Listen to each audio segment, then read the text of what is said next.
It is recording.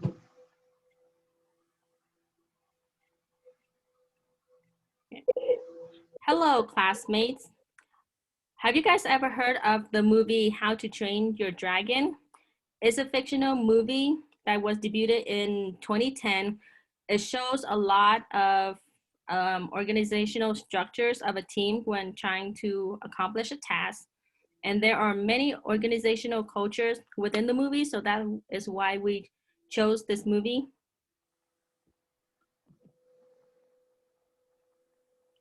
So, like I said, the movie was released in 2010, and since it's an animated film, and this movie is about a young boy who wanted to fit in by killing dragons in order to make his father happy. So his father is the head of the Vikings, and his name is Stoic, and he wants to be able to train his son to be able to kill dragons and become a Viking. This boy is named Hiccup, and he is trying to go against his father's wish, and he befriended a night fairy dragon in which he named Toothless. Hiccup helped Toothless to regain his fin by creating him a prosthetic fin in order for Toothless to fly again with the help of Hiccup to ride along with Toothless. And their friend, and they became, and their friendship became endless after Hiccup and Toothless, Hiccup helped Toothless to regain his fin.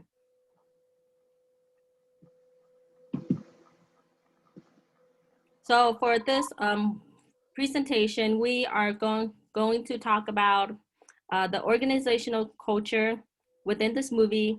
So we will talk about symbols and models, take bits and pieces of the movie and talk about the stories, rites, rituals, and routines, some organizational structure, some power structures, and who is in control of what.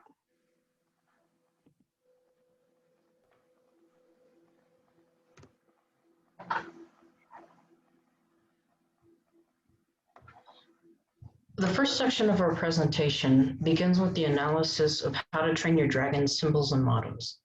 This includes the language choices, the physical representation of space seen in the movie, and primary logos associated with the film.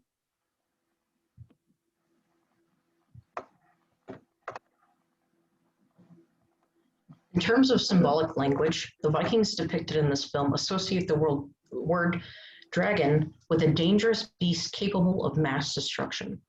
Not only that, but the characters refer to themselves with the term Vikings, with the intention of said word meaning a powerful warrior worthy of their tribe's admiration.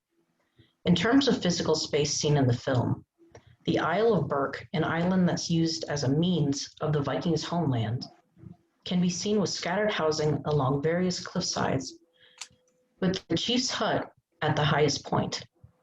Not only that, but a large dock is seated at the edge of the beach, representing a means of trade from one tribe of Viking to another. The Great Hall represents a centralized meeting place, usually depicted with architecture designed to memorialize previous leaders of the tribe. And finally, the Flag of Berk, which is a Viking skull, represents the specific tribe of Vikings associated with the island, the Hairy Hooligans.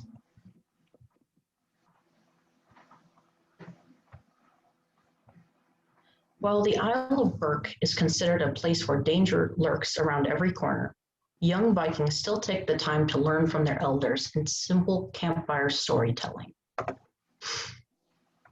An example of a Berkian tale is seen when the young Vikings, having just begun their dragon training, with the chief's second in command, Gobber, sit down for some dinner around a campfire. During this time, Snoutlout, the character depicted in the image on the slide, says, "I'll chop off the legs of every dragon I fight," to which Gobber, the second in command, replies, "It's the wings and the tails you gotta go for. If it can't fly, it can't get away."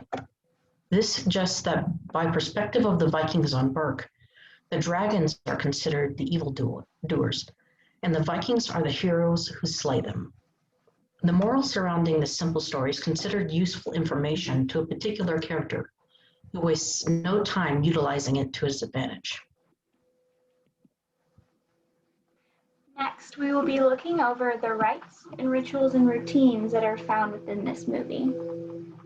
A few of the rites of ways that the characters associate themselves with each other are one being the rite of passage, and each young Viking to become an adult has to go through graduation of the Dragon Training Academy.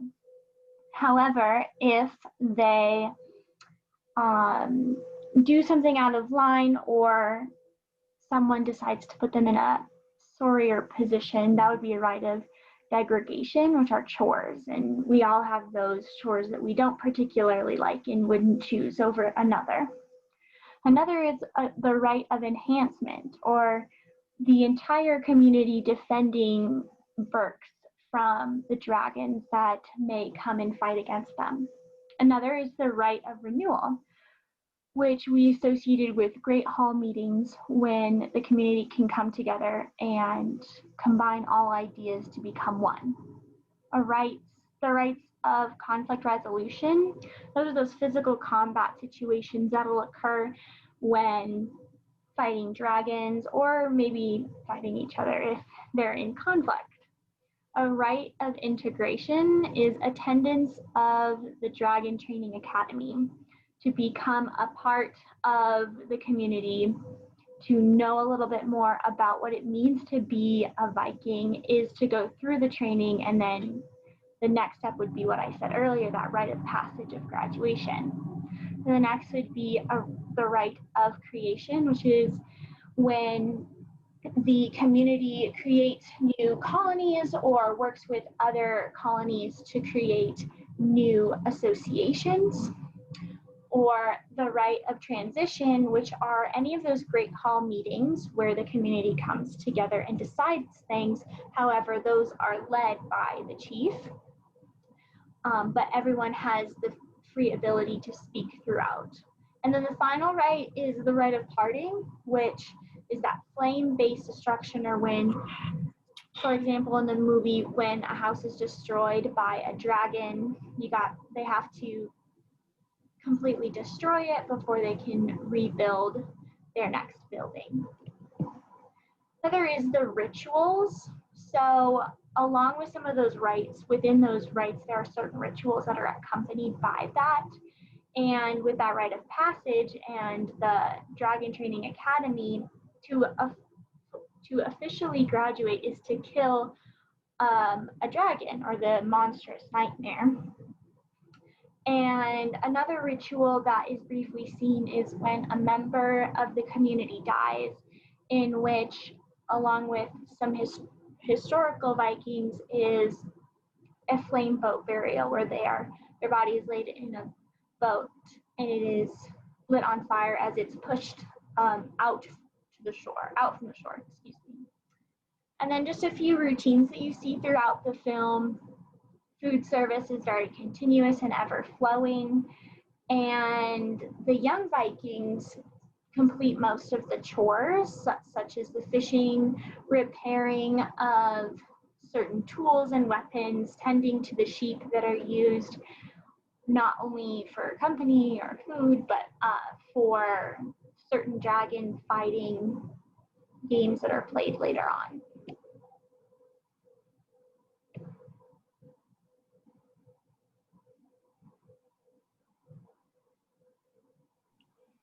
With organizational structure, as you can see here, Stoic, who is Hiccup's father, he is the chief. He is like the leader of the Vikings. He is in charge of everybody and the organization of the Vikings. He has the power, he has the authority, and he also leads the whole crew to what he wants them to do. And then, as you can see here, there's Gobber the Belge. He is also second in command, which is below Stoic. And then there's Gothy, and then there's Hiccup, and then there's adult Vikings and also the young Vikings. Next is the power structure. So overall, this community is a democratic community, and they make decisions mutually, typically during those Great Hall meetings. However, if there is something that the chief sees as his decision or his idea is more applicable and better for the community, he can overrule any of the community's decisions if he sees fit. However, when that chief dies, the chief is given to the next heir, which is Hiccup in this movie. So it's based on that bloodline control. And then a few other things is that the community is trade based on gold. And when they send communication to each other, to others, they use paper and are pigeon flown or bird flown, so not your typical text message. And the members are based on a centralized authority or a chieftain rule, which is something we also see in our historical Vikings.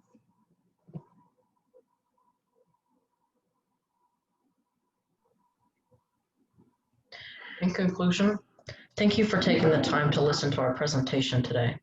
The image citations are viewable on the following slide.